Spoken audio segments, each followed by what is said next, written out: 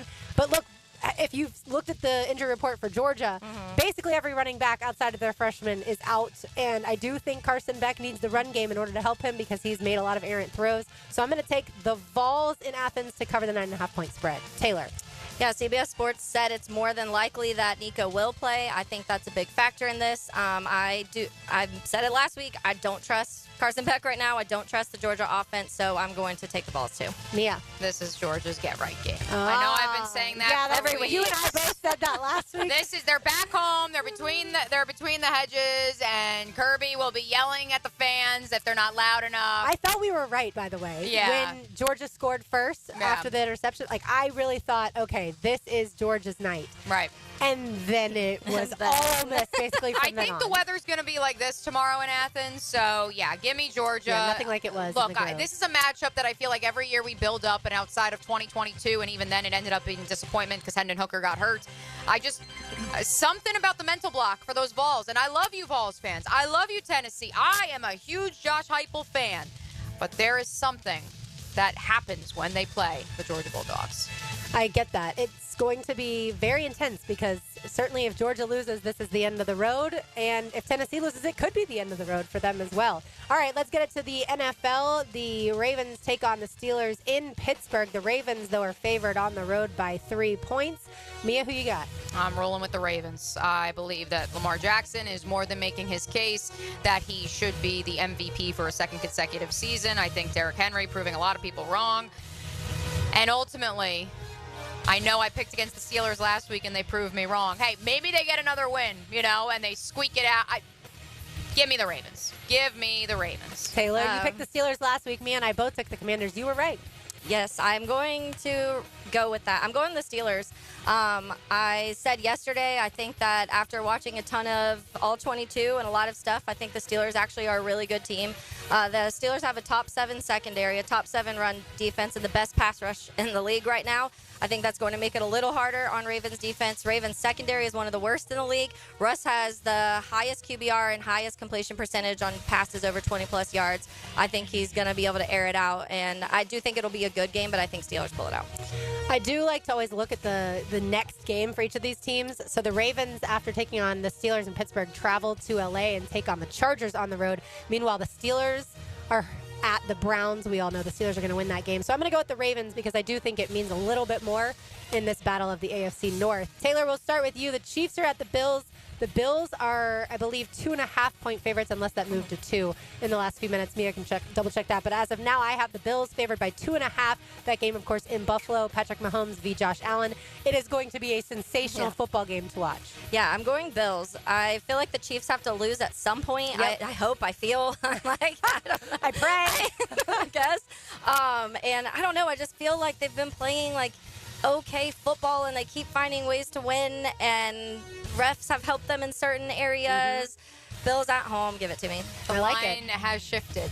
What is it? It's now 2. That's what I thought. I thought even better. I thought I had seen it had moved a little bit closer. So yeah, Bills by 2. Taylor will take that all day. Mia, who you got? I'm not going to bet against them. Yeah, I understand. I'm not going to bet against them until I'm proven otherwise. This game screams a field goal game. The Bills are a bit more beat up than people realize, especially at the skill player positions, which obviously as they enter this second era of the Josh Allen tenure, in which now you don't have those high-priced free agents like Stephon Diggs, marquee names. You have young guys who you've drafted, you're developing at the same time as they're also expected to be key contributors. I got to go Chiefs. I hope I'm wrong, but I will go with the Kansas City Chiefs. I think this game is obviously incredibly difficult to pick because you have Mahomes, who against the spread is incredible, even on the road. Yeah. I want to say he's like 12-1, 11-3, somewhere in there. And then, of course, you've got the Bills and the fact that they're at home, Bills Mafia, and the Chiefs still haven't lost, to your point, Taylor, so you expect them to win. I've gone back and forth on this game all week, but I'll take the Bills. And then finally, we've got the Jaguars at the Lions. The Lions are favored by 13.5 up in Detroit, Motor City. I will tell you that the last few weeks I have gone against the Jaguars, so this time I'm going to go with the home team. I'll take the Jacksonville Jaguars to cover the 13.5-point spread. Mia. I am also taking the Jaguars, and not just because I had to read as such in my script on my bookie and didn't even realize I was saying it when I was recording it this morning. So for consistency's sake, Burgundy. I will go with the Jaguars. I have also picked the Jaguars against the spread each of the last 3 weeks, and they have covered. So give me the big cats. And I know which one you're going. Taylor is going with the smart bet. Look, this game 2 years ago in 2022, the Jaguars were throttled by the Lions, and that was with Trevor Lawrence, and that was with a team that made the postseason. This is a 2-8 team going up against an 8-1 team, and it feels like the Lions, this is going to be a shark reference, but it feels like the Lions can smell blood in the water. Yeah, and I think that Jared Goff coming off of the performance last week is going to kind of be in like a little bit of a revenge mode because he threw 5 picks, and then the fake stat went viral from Aaron Rodgers that he's done it like 7 times and has won all of those. So I just do think, especially if it was in Jacksonville, I may change that a little bit, honestly. I may have changed that it wouldn't be 14, but it's hard not to pick the Lions right now. It certainly is. They're a team that plays complementary football. That's what certainly the Jaguars don't. They've got a head coach that I think, for the most part, makes the right decisions. The Jaguars have a head coach that I think at times makes the wrong decisions, and the play calling certainly much better for the Lions than for the Jaguars. Dan Miller said the other day, like, they know what a Lion is, and they embrace that. I don't know if we know what a Jaguar is here at this moment. I think we thought, based off of the offseason, that it was going to be physical and fast. Yeah. The guys up front in the trenches have to be physical, and the guys everywhere else have to be fast. Yep. But I don't know that that combination has been what we thought it was going to be. Yeah. And so certainly we were fooled in training camp and the preseason. Again, I hate the preseason. It fooled us all. But yeah, we've got Jaguars-Lions on Sunday, 1 o'clock. Mac Jones will get the start for the Jags. And, of course, Jared Goff for the Lions. When we come back, we're going to check in with Carmen Vitale. She covers the NFL for Fox Sports. So we'll chat with her about the Lions and the NFC North in general. You are listening to Helmets and Heels on a Sunshine Turf Friday, live from Tony D's at the corner of Bay Meadows and 295. And remember, free slices, care of our friends at Royal Pest Services. And I will tell y'all, as I can see their tent easily, there have been a ton of people that have come to get them. So while supplies last, but coming out, corner of Bay Meadows and 295. It's 1010XL 92.5 FM.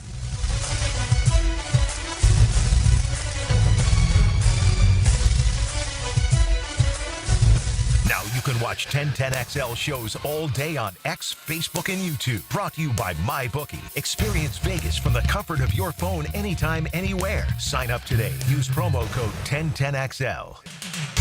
Mia here, the holidays are around the corner, and the last thing you want is a septic emergency. Call Duck Duck Rooter and schedule your septic tank pump out or full system inspection today, before Grandma and Uncle Eddie come to town. That's Duck Duck Rooter at 904-862-6769. Don't let a septic disaster be the highlight of your holiday dinner. Visit duckduckrooter.com or call today, 904-862-6769.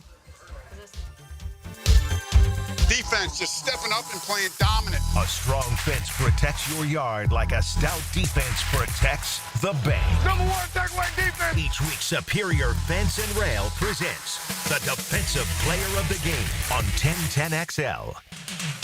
Mia here, and when I was buying a new construction home last summer, there was no question. Dreamfinders Homes was the builder for me. A big reason why? Their unbeatable interest rates. Right now, you can take advantage of a 2.99% year one rate. Wow. Find your dream home, take advantage of unbeatable rates, and move in today. I'll say it again, 2.99% year one rate. Dreamfinders Homes, the official home builder of the Jacksonville Jaguars.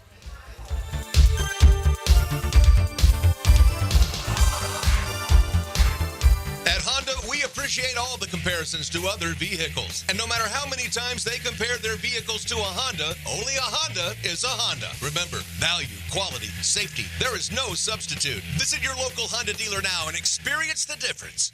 It's a force that can't be contained, propelled by purpose, pride, and the power to protect. When winning isn't just the mission, it's your passion. You pursue it. You make power plays. Aim for fences. And go for end zones. You believe that your moment is now. At Farrah & Farrah, we deliver game day energy 24/7. If you've been injured, put our force to work for you. Jacksonville. It's a Sunshine Turf Friday. The highest quality artificial turf at affordable prices. Visit sunshineturf.info today. Hello, this is Father Nicholas Slow, and I want to talk to you today about having a grateful spirit. As we journey in life, it's so easy to take things for granted. But I want to encourage you to never get tired of thanking God for your blessings. Take time also to thank the people in your life who have and are helping you to become the person you are today. Don't go through life complaining. Go through life praising. To hear more inspirational messages by Reverend Dr. Nicholas Lowe, please visit our website at stjohnthedivine.com.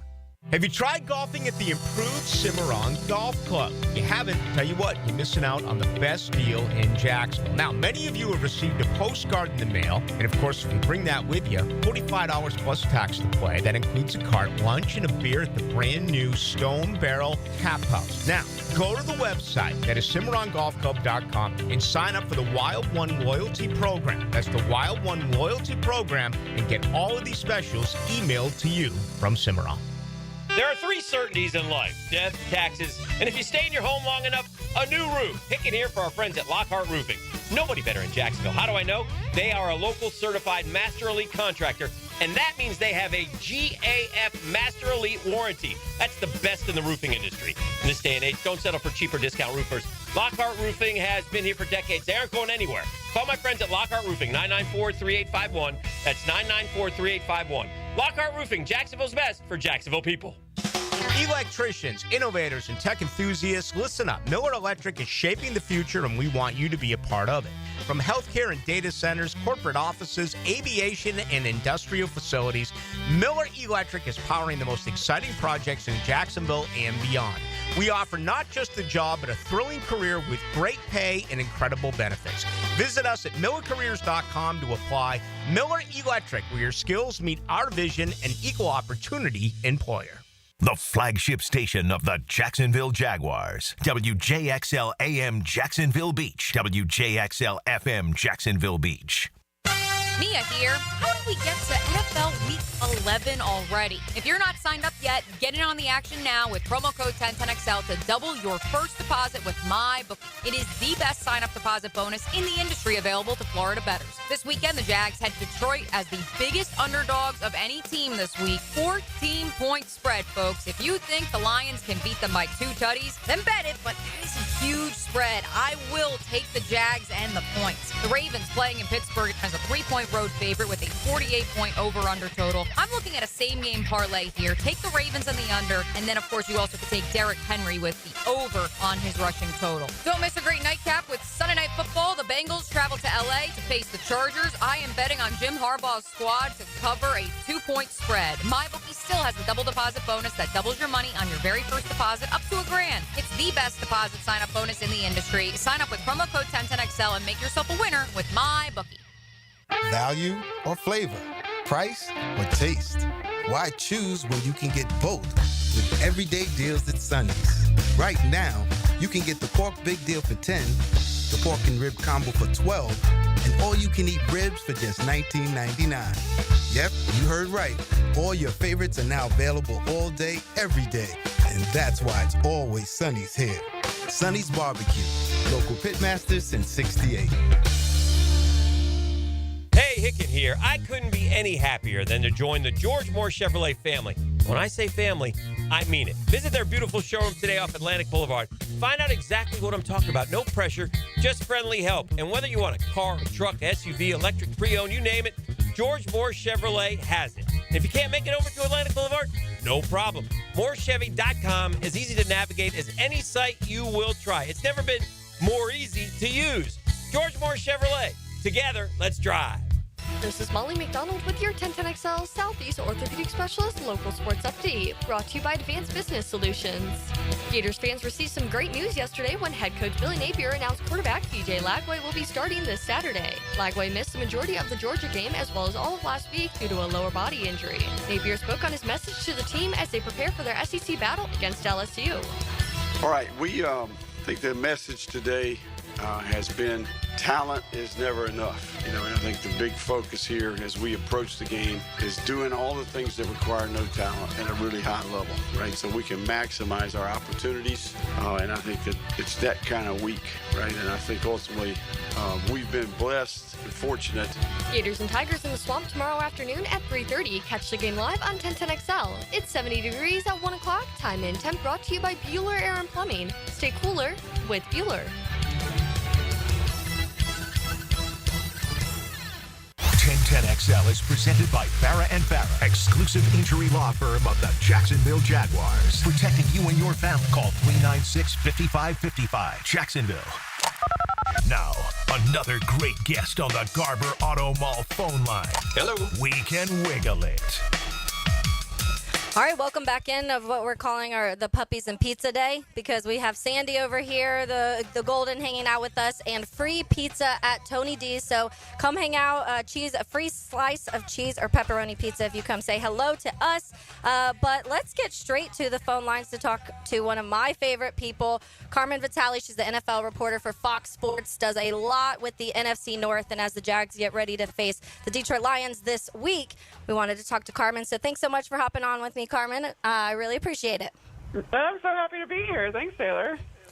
Let's start with the coaches here, because I think that's a big topic. The very opposite spectrums right now of what of the thoughts of the coaching staff and what is going on. Ben Johnson, a hot name in Jacksonville, a hot name around the NFL right now in general, in that head coaching maybe next year. So thoughts on that first, Ben Johnson as a head coach next, but also that dynamic between him and Dan Campbell and how it's working so well. Yeah, I mean, this is a guy that really hasn't wanted to leave Detroit. That's why he hasn't. There was interest this last coaching cycle, and Ben Johnson elected to stay because they are building something special, and they were so close. I mean, a half away from the Super Bowl, from the Lions' first Super Bowl appearance.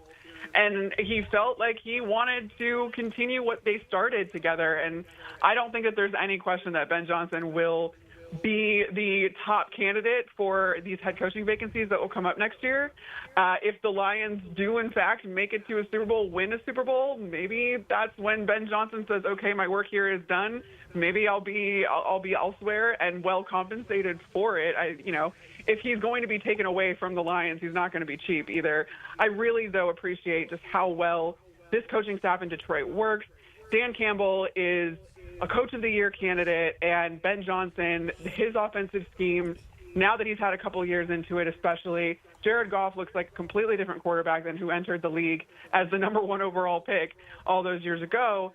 And it's the incredible versatility and the creativity. I mean, the Lions I keep saying it, they're just playing with their food at this point.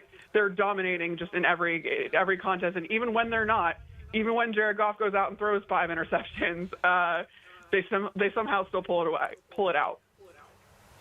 Carmen, when it comes to Zadarius Smith, his first game as a Lion, what do you expect from him now that he obviously was traded to them?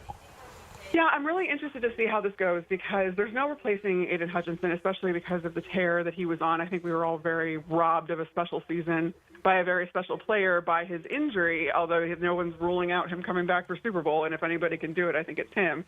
But if you look at the way that the Lions defense played, especially that defensive front with Aiden Hutchinson in the lineup, everything was about isolating one-on-one or favorable matchups for Aiden Hutchinson, and it was the rest of the line, the defensive lines, they were tasked with kind of taking the attention away and occupying blockers in that way. And then when Aiden Hutchinson went down, you see things like a lot more guys are involved in the pass rush. The Lions, their blitz rate ticked up. They've been blitzing a lot more without Aiden Hutchinson there, knowing that maybe they can't really get pressure with just 4. So now that Zadarius Smith has been added to the lineup, again, you cannot expect the production that Aiden Hutchinson had out of him, but are you going to just kind of let him assimilate to what the defense has become in Aiden Hutchinson's absence, or are you going to go back to trying to isolate favorable matchups for Zadarius Smith on that side? Now, I'm really interested because I do not know the answer to that, but I'm going to be interested to watch now that Zadarius Smith is going to be added to the lineup. You can find her on X at Carmi V. She is Carmen Vitale. She, of course, works for Fox Sports Radio Saturdays, right, Carmen? Yes, Fox Sports Football Saturdays with me and Alex Curry. It's a lot of fun. We love all of our all-female shows, just like us here on Helmets and Heels. She is our guest on the Garber Auto Mall hotline. Make sure you tune into that on the weekends while we are away. Carmen, let's stay on the defensive side of the ball. Taylor just alluded to in our opening hour the idea of if you could find a weakest link on this Detroit defense, is it still a secondary that has certainly brought in some impressive pieces, both through the draft and trading for Carlton Davis, but also is largely still unproven? Would you agree with that assessment?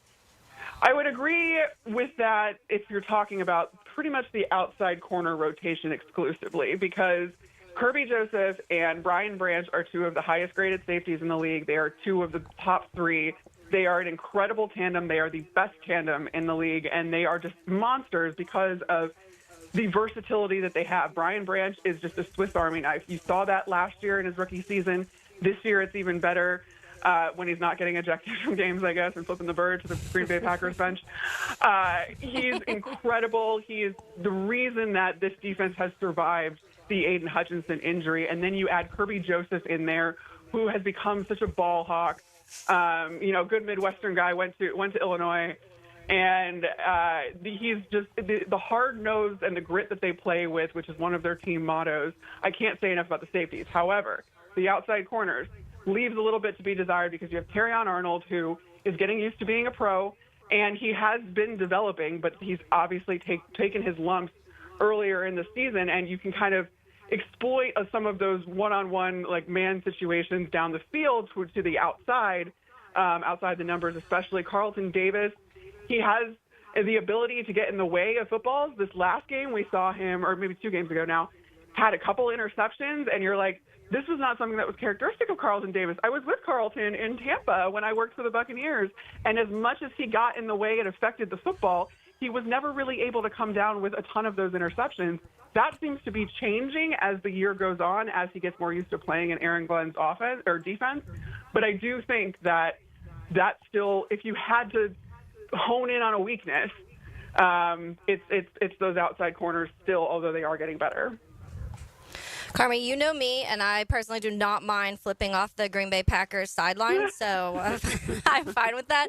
But when we're looking at Jacksonville, Mac Jones starting with Trevor Lawrence's injury, we're not sure about Tank Bigsby, but Travis Etienne's back, says he's the healthiest he's been in a long time.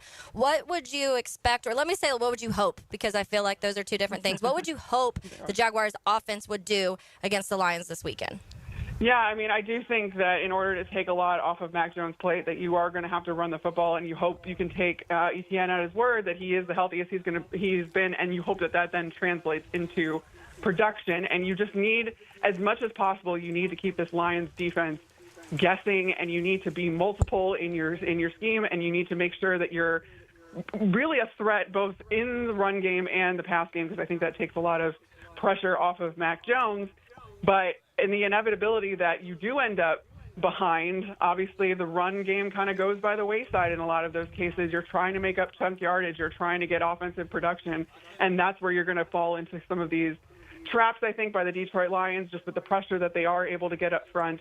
I can't say enough about the defensive line in Aleem McNeil and DJ Reader. Those guys have been the unsung heroes, too, especially up front. They've been getting some push, and they've been occupying those blockers that they need to, but in Aiden Hutchinson's absence, they've been getting pressure themselves, Aleem McNeil especially. So that's somebody that this Jaguars offensive line is really going to have to contend with on the interior, which I'm not sure how strong that is, especially with a younger quarterback who might have a tendency to hold on to the ball a little bit. That's going to be just quick passes, short passes. I want screens. I want quick outs. I want 1 to 2 reads. That's it. Let go of the ball, and then try to get the ground game going against these guys. Yeah, Carmen, unfortunately, I think that was the game plan last week against the Vikings, and the Jaguars had the 5th worst total yards in franchise history. So, yeah, sometimes you have a plan, and it doesn't always work. I do feel like in looking at the Lions' schedule and the Vikings' schedule to finish the season, the Lions have a little bit of an easier road. I know the team certainly doesn't look at that or talk about that, but what do you think? Yeah, they do, and especially in comparison to some of their NFC North counterparts. You look at this division, and a lot of these division games are backloaded, and in a division as talented as the NFC North, that it's good news for the Lions because they're sitting at the top. They do have a little bit of an easier schedule down the stretch. But like teams like the Bears, they will play their first division game this Sunday, and they still have every other division game to play on top, I believe, of the San Francisco 49ers and the Seattle Seahawks. So they're in for a gauntlet. And now at this point, Detroit kind of can – I'm not going to say they're going to ease up because that's just not in their DNA. That's not in Dan Campbell's DNA. But this should get a little bit easier down the stretch. Despite some of the adversity they've worked through this season, they should coast to the postseason and an NFC North victory. A couple more for Carmen Vitale on the Garber Auto Mall hotline. Does a great job covering the NFL for Fox Sports nationally and, of course, focusing on the NFC North. Carmen, you've alluded to your previous stop in Tampa Town, and so you've been around several NFL franchises at this juncture. What is it about the way the Lions built this thing? I feel like we've asked a lot of people up in Detroit that this week because so many here in Jacksonville are the meme of, Lord, I see what you've done for others, and I would like that for me. And I think it's easier to say than it is to accomplish. But from your perspective, what have they done that's different than, say, even watching Tampa turn into a Super Bowl contender with Tom Brady at the helm? I always go back to my first year covering the NFC North and the Lions for Fox Sports. It was in 2022, and they had a very up and down season. The Lions did. They opened the season, I think, 1-6 that year, and it wasn't all sunshine and rainbows at all. But I was in that locker room, and honestly, you wouldn't be able to tell that team was 1-6 or that they were at all on any sort of losing streak. They all believed in themselves. They were all having fun, which that is so underrated when it comes to team culture. That locker room was still fun. And it's not that they didn't care. It's just that they had such a core belief in themselves because of what Dan Campbell was able to do with that team, that they knew that things were going to turn around. They trusted the process. And in the process of that, they were having fun. I mean, I had guys like, one of the players I remember coming up to me like, hey, do you know who Roddy Ricch is? And then he's like playing me music on his phone. And like these guys are like joking around with each other. And like it was just such a light, fun atmosphere. And like that's not a quantifiable thing. And it's certainly not like a blueprint. You can't just tell guys to have fun and they're going to have fun. But whatever it was that Dan Campbell kind of instilled in that first year, those first few games, it didn't go well at the very beginning for these guys, but they have ascended and they have gotten better every season, and it's made these players trust the process, and they're making it fun. And that's the biggest thing, I think, with the Detroit Lions. They're having so much fun. Yeah, we would like to have fun. Final one before we have fun on our show. Just football isn't Yeah, fun. we'd like to have fun on Sundays. Carmen, final one before we let you go. I want to zoom out a little bit because it's been a conversation this year of it seems like teams, the offensive side of the ball is struggling a little bit more than normal. And we've seen like Greg Olsen come out with his podcast talking about quarterbacks just aren't under center the way that we used to see them. We've heard other coaches kind of talk about or complain about the too high safety. We've talked about linebackers being more athletic and being able to drop back in coverage and do everything that you can ask them to do. What do you think the reason is overall that some of the scoring and offenses don't look the way that it had in maybe the previous 5 years? It may not look the way it has, but I think parity is at an all-time high in the NFL, and I don't think that's a bad thing. I personally find that much more interesting that way when you really don't know how this is going to go and you have, like, this league moment every week. You know, we just saw it with the New Orleans Saints. The Chicago Bears are going to try to do it against the Green Bay Packers this week. You just never know what's going to happen. I do think that because this league is so cyclical, and you do see, all right, for the past decade or so, you see the rise in the pass game, the spread offense, all of that kind of stuff. And so you've seen defenses adjust for that. They've gotten lighter. They've gotten more sophisticated and faster in that way. And now you're starting to see teams kind of come around the corner offensively where they're prioritizing the run. Although it's evolved from what it was in the 90s and the 80s, a lot of these teams now, you look at the teams that run the ball the best, it's the Baltimore Ravens and the guys that have quarterbacks that can factor into the run game, which I think is kind of like the evolution that we're seeing now. But that's to counterbalance the fact that defenses are not really equipped or built to defend the run in the way that they used to be, because you don't get that kind of smash mouth, load the box with these really big 250, 300-pound linebackers. Like, that doesn't exist anymore. But so offenses are kind of finding that niche, and it doesn't look like it used to because it's not the flashy downfield passing that we're used to, but it's still productive, and the scoring is still there. I mean, you look again at I love using the Baltimore Ravens as kind of a case study for this, because Lamar Jackson is still on pace to do something he's never done before, which is get to 4,000 yards passing. He's also on pace to get to 1,000 yards rushing.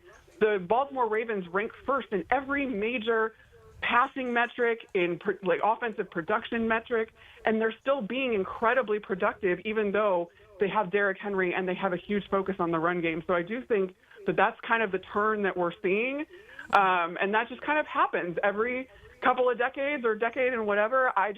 I would much rather, though, have these really good games where you really don't know which way it's going to go, or it could go either way, even if we're not seeing all of the flashy highlight reels. You know, even though we are seeing, like, Anthony Richardson earlier in the season throwing 70, 80-yard bombs. Well, we certainly hope it's a good game on Sunday up in Detroit. Carmen, thank you so much for joining us today. We'd love to have you back on. Of course. Anytime, guys.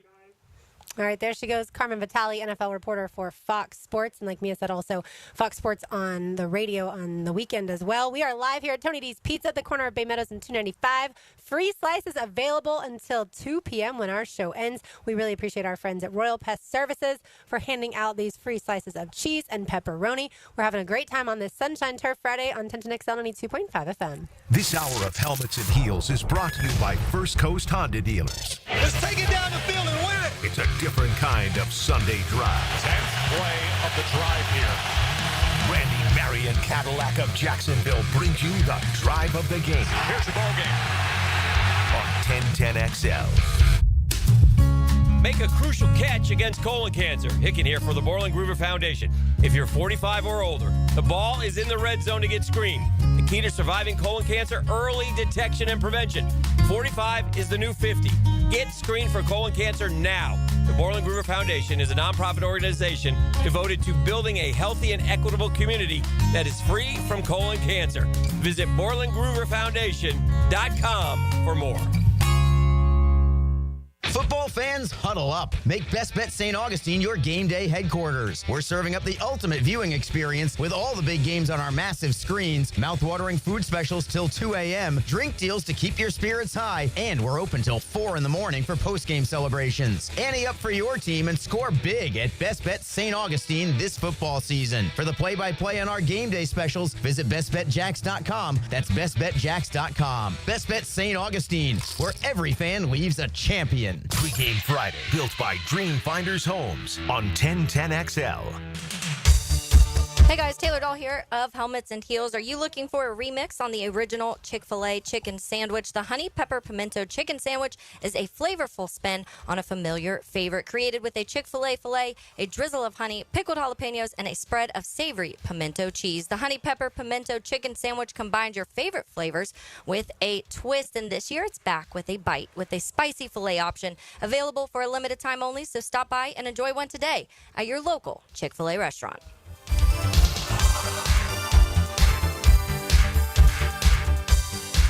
Hi, I'm Sean Monahan from Monahan Jewelers in Atlantic Beach. Since 1977, we've been Jacksonville's local family jeweler with a beautiful selection of fine jewelry and GIA-certified diamonds. But we're also Jacksonville's leading buyer of gold, silver, and diamonds from the public. Gold has recently hit an all-time high at over $2,300 per ounce and hasn't seen this level in over 13 years. Pay bills, buy something fun. Now is the time to sell your gold for cash and get top dollar, or trade it for a new piece and get even more value at Monahan Jewelers in Atlantic Beach.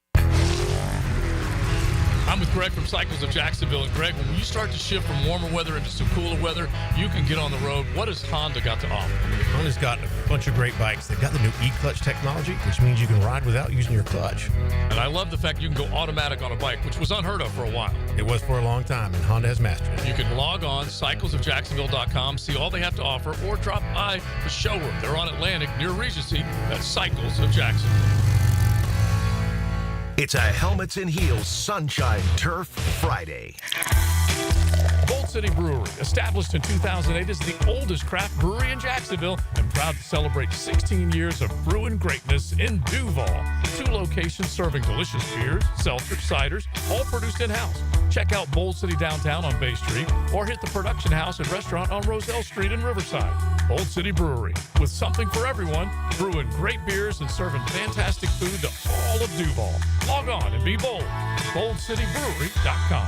Hacker here, and last Saturday was awesome. Thanks to everyone who came out to my Countdown to 100 Awaken 180 watch party. The wings were flying, beers were being thrown down, and this guy didn't gain a pound back. I had reached my goal of 100 pounds and took a couple of weeks off. What did I find during my weigh-in last week? I actually lost more weight, officially down 110 pounds now. Had a birthday trip, watch party, celebrations, you name it, and I'm down 110 pounds. I weigh now 207. Yeah, 207 when I was close to 320 just 8 months ago. With Awaken 180, I've got the ultimate life back. Losing weight while living it up. It's like cheating the system, but it's all legit. If you're ready to get your health back, join the Awaken 180 movement. Call 844-346-1800 or hit up awaken180weightloss.com. This isn't a diet. It's leveling up your life. Hacker out, because I'm keeping it real and light.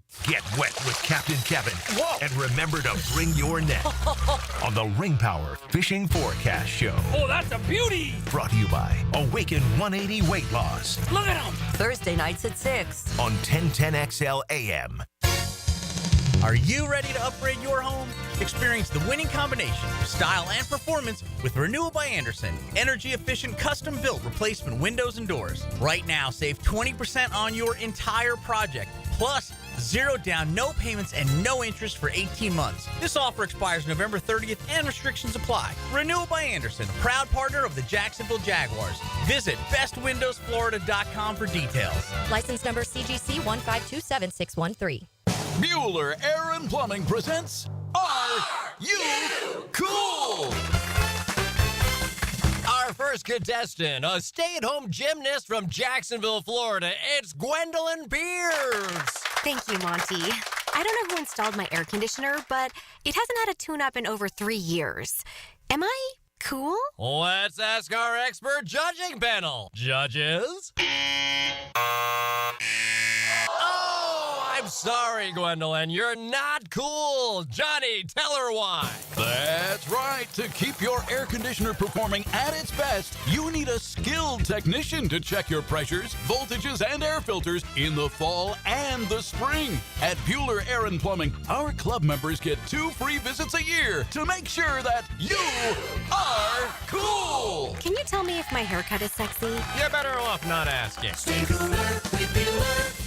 Visit BuellerAir.com. Jaguars fans, want to meet some of your favorite players? Coke Florida, Publix Supermarkets, and the Jags are giving you the chance. Join 1010XL at Publix, 170 Village Commons Drive, St. Augustine, Tuesday, November 19th at 5. For autographs, pictures, raffles, and more. Get off the sidelines and get to Publix to grab an ice-cold Coca-Cola, Coke Zero Sugar, or any of your favorite Coca-Cola beverages using Publix digital app. The Jaguars and Coke Florida. There's magic when we cheer together at Publix, where shopping is a pleasure. 1010XL is presented by Farah and Farah, exclusive injury law firm of the Jacksonville Jaguars. Protecting you and your family. Call 396-5555. Jacksonville. Light up your lunch with Helmets and Heels. Presented by First Coast Lighting and Fans. On 1010XL.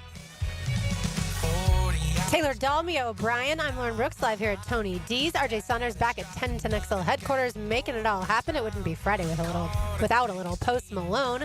Of course, free slices are available thanks to our friends at Royal Pest Services, and we are at the corner of Bay Meadows and 295. Always a Sunshine Turf Friday around here. Find them online at sunshineturf.info or call 904-383-0243 for the turf and backyard of your dreams. All right, right now, it's time for Taylor's Tangent. Now, Taylor's Tangent, served up by Chick-fil-A on 1010XL. So I wanted to go through some interesting numbers I saw on Twitter, and it goes back to obviously last night's game. Washington loses to the Eagles, and now in the past 6 games, one rookie quarterback and another rookie quarterback have almost identical stats, but one's an MVP and one is a bust already. So that's an interesting thing.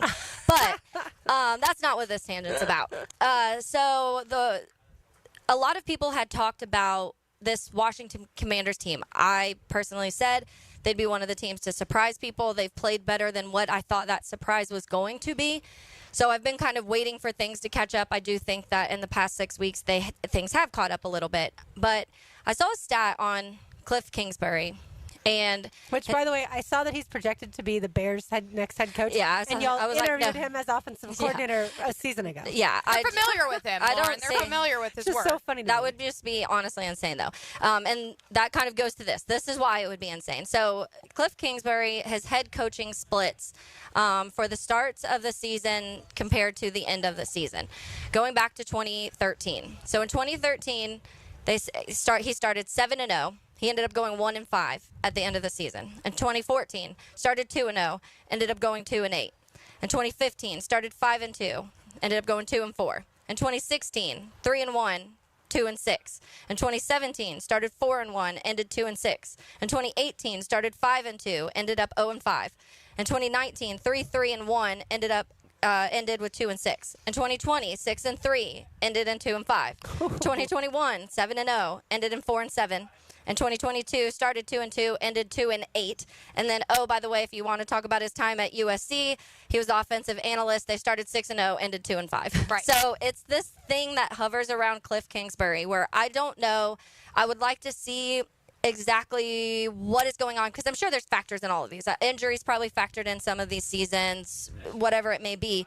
But I just feel like his offense starts to become too predictable, and you've seen it these last few weeks in Washington. There was several questionable things that the play calls last night for Washington where you're like, why are you doing that? I think he simplified things a lot for Jaden Daniels, which worked and made Jaden Daniels in the first 5-6 weeks look really, really good. And then now that simplification, teams are figuring it out. Honestly, since the Bears game, Jaden, outside of the Hail Mary, did not have a touchdown in that game, and I think the Bears kind of exposed some of the things that Washington's offense was, because since then they have not looked quite the same. And is that people figuring out Jaden? Is that the curse of Cliff Kingsbury? I don't know. Well, that's my question is, if for a guy who his offense is so revered, I feel like every time he starts somewhere new, it's like, well, here comes the offense. Like, this is going to be great. And yet, you pointed it out, Taylor. Yeah. It's not sustainable for an entire season for whatever the reason. But we took the blame here when it collapsed last season, and we said that's not on Doug, that's on Mike Caldwell. We just need to get a defensive coordinator. So you obviously have to analyze each season in its own to figure out where the issue lies, the underlying issues are. But if it's the offense that regresses throughout the season, then certainly that's something on Cliff. Yeah, and when it's 11 seasons of, and I didn't go through and see, like the points that they were scoring in the start to finish, but you can look at that this season specifically. You can look at USC last year, and the offense did regress, has regressed. So maybe that's my next tangent is I'll go through and look at the offensive numbers of what happened the first season, the first half compared to the last half. But it is interesting, and it is also when we talk about, when we use that is it fair term earlier, it kind of goes to this too, because is it fair that this is being put on Cliff Kingsbury, that he's had 11 straight seasons where the one half looked good and one half looked the other, or has there been outlying circumstances? And I do think that in certain years, there was probably years where it was Cliff, and there was probably years when it was other things. Obviously, we know Kyler Murray struggled with injuries a lot for a little bit, so those things I'm sure factored in.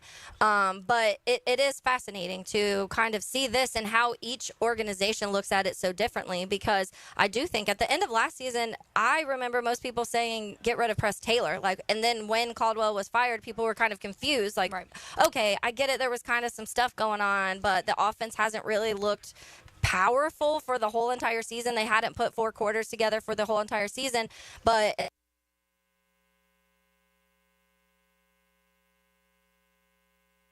we can't. But if we're blaming Press, then we're blaming Doug, and that's pretty much what Doug is. If we were to go back with Cliff, I think that what we'd also want to look into, Taylor Doll, is This season, I feel like the Commanders have been playing with house money. Well, the three of us on this program predicted that this could be possible, that they could be a 7-win outfit past the halfway point of the NFL season. I think ultimately, for them, yes. Would it be disappointing if they don't make the postseason? Absolutely. From that 7-win plateau. But ultimately, I also think that for them, anything's a victory at this point. It's all gravy. Yeah. And so that's where if next year this happens again, if Cliff Kingsbury is not to go to Chicago and if he is to be the offensive coordinator in Washington, that's where I think we have to have that larger overarching conversation. Yeah, and I think, too, when you look at that division, Philly just took over for first place in the division also. And then the Cowboys are a hot mess and the Giants are a hot mess. So you also get kind of lucky in the sense of you have this division that's not really competitive outside of Philly, who decided to wait until week 6 to start playing well. So you had a lot of advantages giving to you. So it will be interesting to see kind of how they rally through this last half of the season and see which Washington, which Jaden Daniels, which Cliff Kingsbury we get. It feels like, to Carmen Vitale's point, since she just joined us, and she made this excellent point of, yes, we've talked about how the offenses, the rushing attacks have been improved. Mm-hmm. And the reason that she correlates that is because the defense is no longer built to stop the run. They're built to stop the pass. So now teams are looking at it, and if you have a Derrick Henry and a Saquon Barkley, you're able to just play smash mouth football and take advantage of those guys that are up front that are quicker and certainly more agile, but not nearly as stocky and as bulky as they once were. So how do teams address that? Do they go back to stopping the run and then they go back to the pass? Is it this flip-flop? And that it is interesting. I liked how she said that, to your point, because I think that I've talked a lot about the passing offenses being down, and I had a whole conversation with a bunch of everybody in the building pretty much yesterday about the nickel corner being used a lot more and them having these linebackers who are now so athletic that, to what she just mentioned that too, you used to have these big burly linebackers and you knew what they were going to do is they were going to stop the run. Yeah, that's just what it was going to do. And so Opus Lesney is a perfect example. Yeah, but then scoring, I think, was getting so crazy, and we're seeing this crazy air raid pretty much offense in the NFL to where nobody could stop any of these quarterbacks for a little while. And I do think that teams started being like, okay, let's figure out a way to stop this. And in the midst of doing that, now they've allowed the run game to kind of have this resurgence. Well, and that's where tight ends have played a big portion, too, to all of it, because now they're a matchup nightmare. And when you have the really athletic linebackers to try and cover the tight ends, well, that leaves you without linebackers that can stop the run. But you have to also focus on the tight ends because that's such a big part of offenses now as well. And so, in the end, whatever the Chiefs do, just follow their mind. Yep. Whatever Steve Spagnuolo does, and I heard him join the drill yesterday with Dan Hicken, and talking about Tom Coughlin and whether or not he should get into the Hall of Fame, which obviously all of us here believe he should. But they certainly talked about the Chiefs' defense and the defenses that he's run. Whatever Spags does is the right thing to do because, again, this team has won a couple Super Bowls, and it looks like at least right now they're poised to win yet another one. All right, we've got free slices of pizza thanks to our friends at Royal Pest Services as we are here from Tony D's Pizza, the corner of Bay Meadows and 295. And Taylor, we also have... we have a giveaway. We'll have lunch on the ladies' lunch for 2 to Chick-fil-A. Give us a call at 641-1010. Let's say caller number 3. And we'll actually size it up. Lunch 4. Let's do 4 today. It's a Feel-Good Friday, Sunshine Turf Friday. That's right. All right, we've got one segment to go. We do want to mention at least a little bit of the local college hoops when we return. You are listening to Helmets and Heels. It is a Sunshine Turf Friday on 1010XL and 92.5 FM. Helmets and Heels. This hour is brought to you by First Coast Honda Dealers. Greetings from Daytona, where a band of dreamers took a strip of beach and turned it into a proving ground. The Great American Race, where year after year, greatness is the destination. Drivers, start your engines, let's go! So book your experience and soak in 500 miles of history and tradition. The Daytona 500, February 16th, 2025. Secure your seats now at Daytona500.com. Sunshine Turf Friday on Helmets and Heels. Value or flavor? Price or taste? Why choose when you can get both with everyday deals at Sonny's? Right now, you can get the pork big deal for 10, the pork and rib combo for 12, and all you can eat ribs for just $19.99. Yep, you heard right. All your favorites are now available all day, every day. And that's why it's always Sonny's here. Sonny's Barbecue, local pitmasters since '68.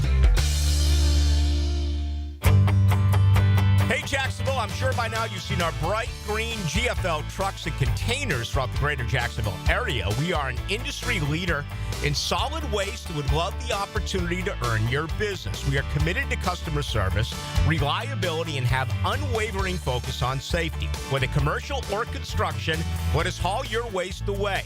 Call 904-760-5880 to get a quote today. GFL, green for life. How is it week 11 in the NFL already? Mia here for MyBookie. If you're not signed up yet, get in on the action now with promo code 1010XL to double your first deposit. It is the best sign-up deposit bonus in the industry available to Florida bettors. This weekend, the Jags head to Motown as the biggest underdogs of any team this week in the league, a 13.5 point spread. If you think the Lions can beat them by 2 tutties, then bet it. That's a huge spread, though. So as you already heard, I am taking the Jags with the points. The Ravens, meanwhile, head to Pittsburgh as a 3-point road favorite with a 48-point over-under. I'm looking at a same-game parlay here. Take the Ravens and the under. Don't miss a great nightcap with Sunday Night Football as the Cincinnati Bengals travel to L.A. to face the Chargers. I'm betting on Jim Harbaugh's squad to win, cover 3. By covering that 2-point spread. MyBookie still has the best double deposit bonus in the industry by using promo code 1010XL. Make yourself a winner with MyBookie.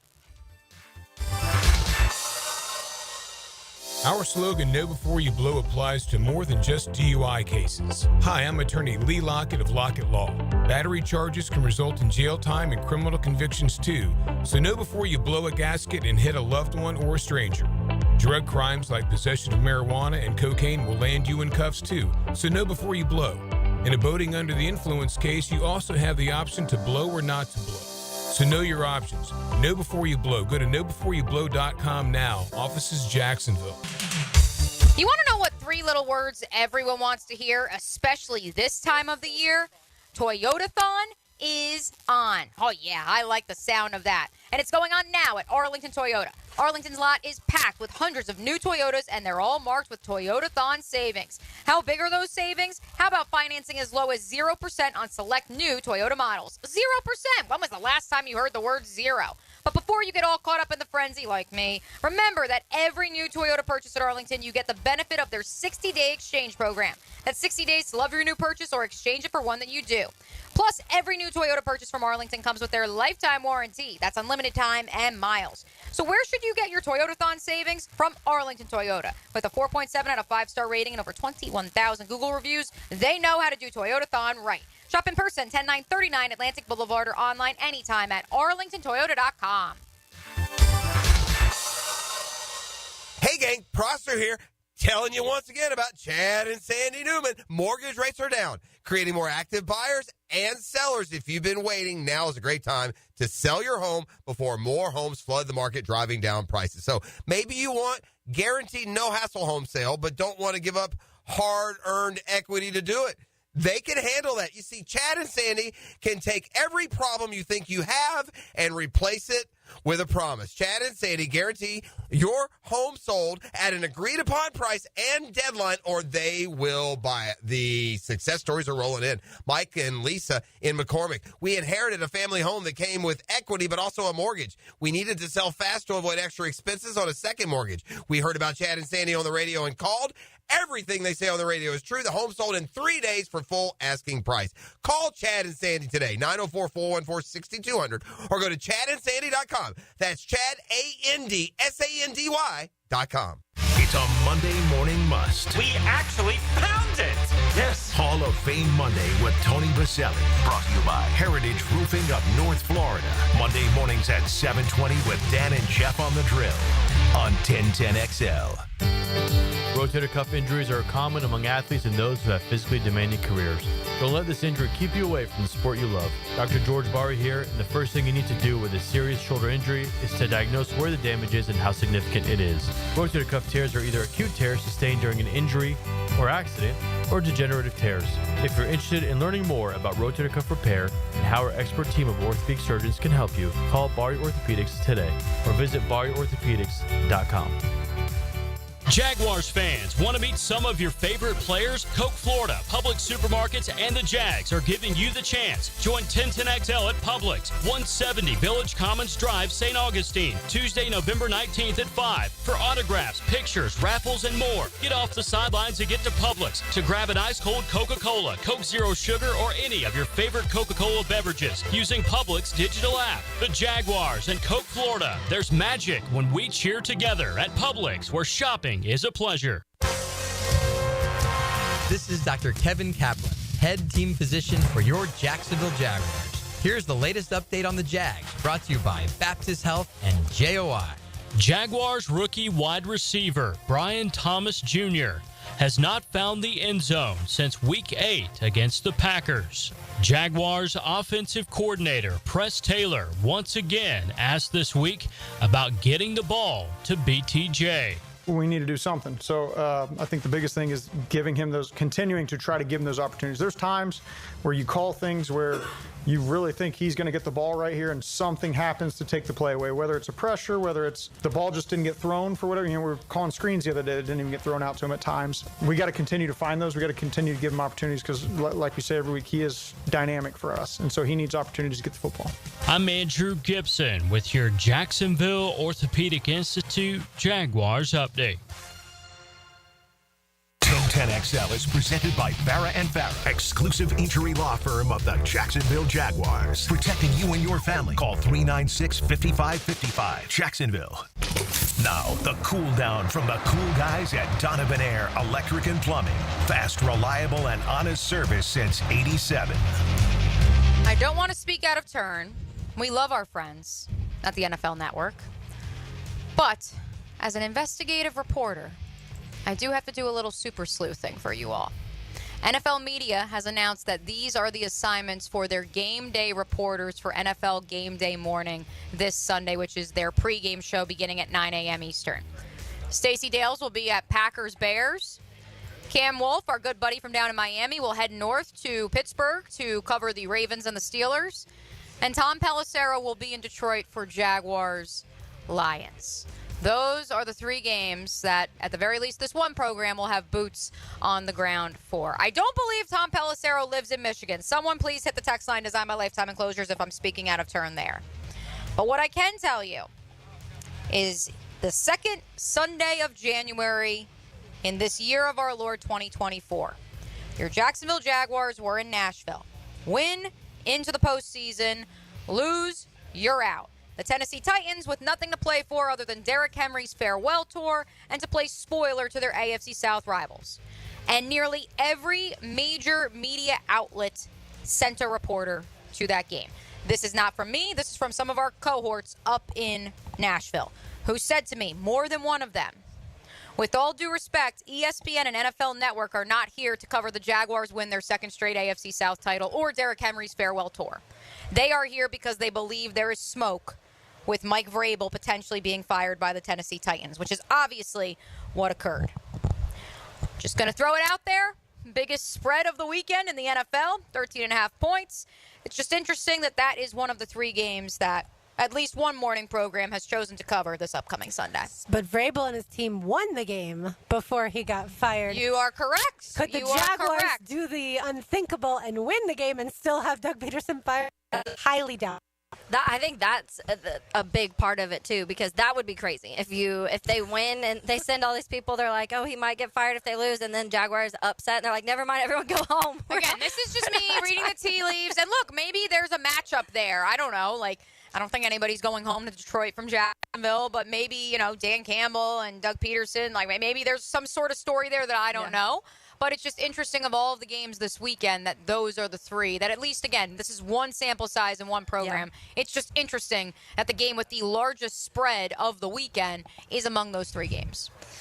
Yeah, I'm going to cool down with something we said early in the show, and then Carmen Vitale kind of repeated when she was talking to us, when she said that when we talked about the Lions schedule being easier than the rest of the NFC North, and she said, not that I think Dan Campbell will slow down at all because he's not that type of coach. And we used that same reference earlier in the show when we were talking about in-game, the way that he plays in-game, but that obviously is just the type of person he is all the time. It's not somebody that if they have a good lead in the NFC North, they're going to kind of calm down and take the foot off the brake, start resting people, blah, blah, blah. That's not in Dan Campbell's MO. So with that being said, I know it's really hard to do here in Jacksonville, but this is a game. If any game, you have to play a full 4 quarters of good football or you are not beating the Lions. And so when we talk about these little things of little ways, Sam Laporta not playing, maybe you get Etienne back and he's having at 100% and he's flashing, and hopefully Tank still plays and you can get that run game going and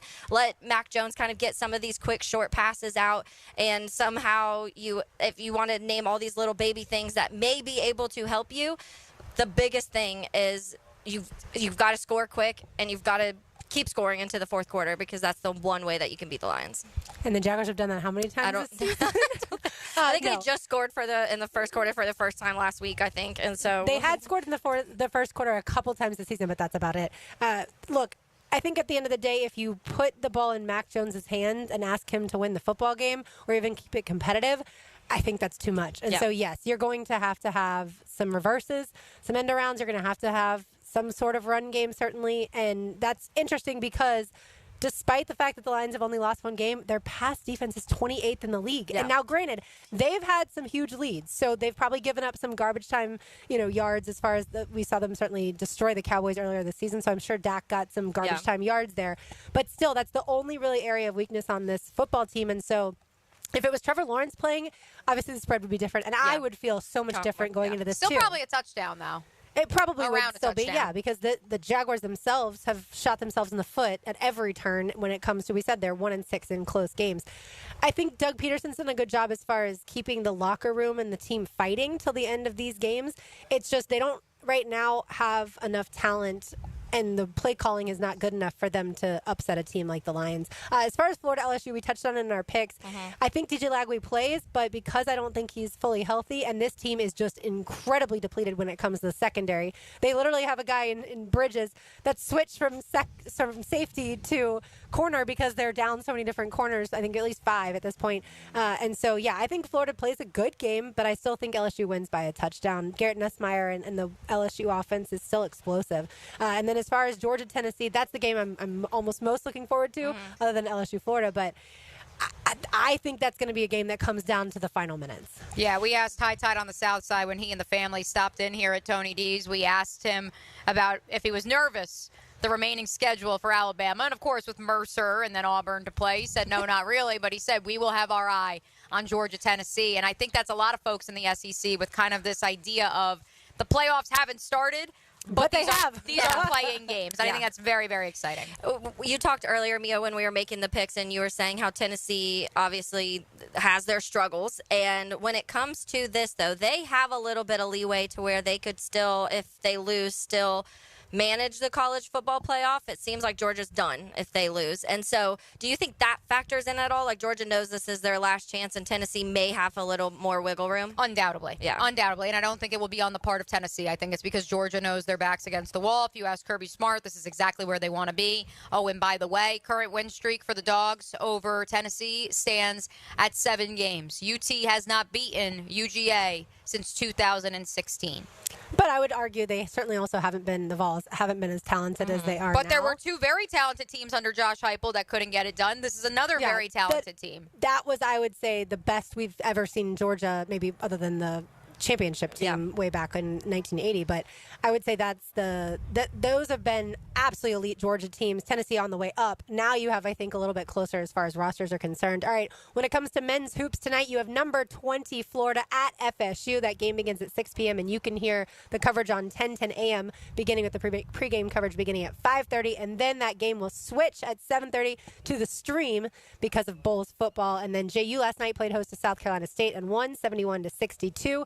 led by Chris Arias from Providence with 19 points and Zach Bell with 18 points. And then JU is at Virginia Tech on Wednesday at 7 o'clock.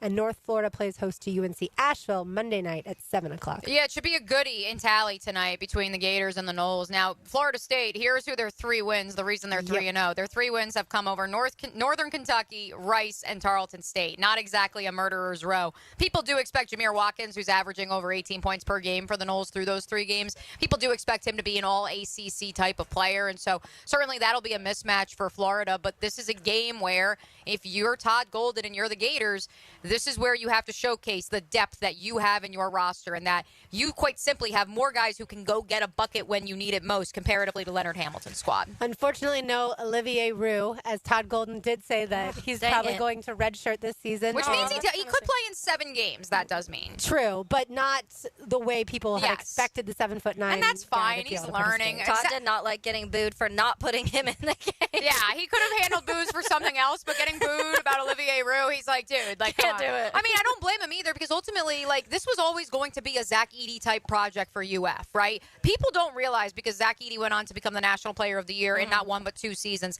When he got to Purdue out of IMG Academy, just like Olivier Roux, he was as raw a prospect as they come. He was a 3-star. He kept a list of all the schools that didn't offer him coming out of high school, and he really didn't see a whole lot of playing time his first season up in West Lafayette because Matt Painter was like, I'll use him in defensive situations, but otherwise he doesn't give me anything offensive on the floor. If anything, he's offensive because he fouls out despite only playing a handful of minutes per game. And so I think that in an effort to avoid a scenario like that, that is where Todd Golden says, you know what? I can go 8 or 9 deep. I could go 10 deep if you really wanted me to, although I think some of those other freshmen still have something to prove. So it's okay if he does take a true redshirt year this season. We'll see Urban Klavzar, though, tonight. Todd Golden did say that the guy from Slovenia, the player from Slovenia, was approved, and he will play in Tallahassee. Let's check in with XL Primetime and Matt Hayes. Now, the 2-minute drill brought to you by Injury Care Centers. Discover BioTarget Regenerative Therapy, a safer drug-free solution for lasting pain relief. Visit GoBioTarget.com. Matt, I could not be more excited. I have absolutely nothing to do tomorrow or Sunday, so I can do nothing but watch college football and in the NFL. First, let me ask you this. Have you all had a piece of Grandma's pie there? So I Of can course live I vicariously did. through Yeah. you? Yes. It's amazing. It's my favorite pizza. It was funny, too, Matt, because we have free slices of regular cheese pizza and pepperoni. And when I went up to pay a little extra and get my grandma's slice, she was like, that's pepperoni. And I was like, yeah, it's okay. It's all right. Don't be afraid to bring some back. That's all I'm saying. Okay? I'll work on that. I can work on that, sir. Yes, ladies. Ball. All ball all the time. Tonight, too. Don't forget about the games tonight. A lot going on. Huge game. And don't forget about the college football kickoff show as well tonight, which is going to be on the road. Yes, we are on the road. JJ and I will bring that to you. We'll have Blue. Blue will be like a special guest, too. So, yeah, we got it all. Oh, yeah, that'll be fun. We're getting I love that. You guys are going to be, what's the name of the location again? I believe it's International Cigar. Is that right? Cigars International Superstore. Yeah, just opened in the town center. I know our sales staff says that it is elite, so very jealous of you. What games tonight or tomorrow will you have your eye on, Matt Hayes? Georgia, Tennessee. How could you not, Yeah. right? It's big because, it's the boogeyman, Georgia, and they've dominated college football since 21. And now they're at the point where if they lose, they're out of the playoff, and they're no longer among that elite core of teams. Everyone else here on Primetime, Leon, Joe, even Dave Campo are starting to think that it might be the end of the boogeyman. But I think they got one more shot in them, one more big game in them, and I think it's this weekend. Matt, do you think there's a way, because we've talked a lot about, multiple, up to 4 SEC teams getting into this college football playoff. When you look at some of the, like an ACC or Big 12, do you see a world where 2 get in from one of those? Oh, I don't know. That's going to be tough. Maybe, I don't think the ACC, but maybe the Big 12. Like, I think if BYU goes 12-0 in the regular season and then loses a close game to, let's say, Colorado in the championship game, I could see them both getting in. I could definitely see Sir, that. But Are you taking the Buffs to win the conference then? They have the easiest road to get there. I'm not taking them to win it. I'm just saying they have the easiest road to get there. I could see a world where that happens, Taylor. Definitely. What's funny is I stumbled upon this website. Actually, Peter Burns, my buddy, the SEC, showed me this. It's this math guy who came up with this formula, and it's exactly to the SEC tiebreaker formula, where the remaining 3 weeks, you can choose whoever wins the games of the, I guess it's 5, 10, 18 remaining games in the league. put whoever you want to win, and it'll come up to who the two teams are that are going to play in the SEC championship game. So we're going to get into that too. That's cool. I love that. Are the Buffs going to come to Jacksonville, though, is the real question, Matt. Are there going to be some members of that team making their way here for the 2025 season? I wouldn't mind seeing that, right? I mean, depending on which guys and depending on when you get them. Like, I'm not taking Travis Hunter number 1 overall, but if it's you trade back and get some picks and end up getting him, yeah, I wouldn't mind that, sure. All right, Matt. So college football, NFL, that's all coming up? Yeah, we got our coach, too, Dave Campos here, so he will break down everything. All right. Well, we will send some pizza your way. How's that? Thank you, ladies. All right. That is going to do it for us today live here at Tony D's Pizza. There are still slices available, so come on by at the corner of Bay Meadows and 295. Cheese and pepperoni to send you out on this Sunshine Turf Friday and Feel Good Friday. For Taylor Dahl, for RJ Saunders, for Mia O'Brien, I'm Lauren Brooks. These heels are made for talking. We will talk to you on Monday, but don't go anywhere. XO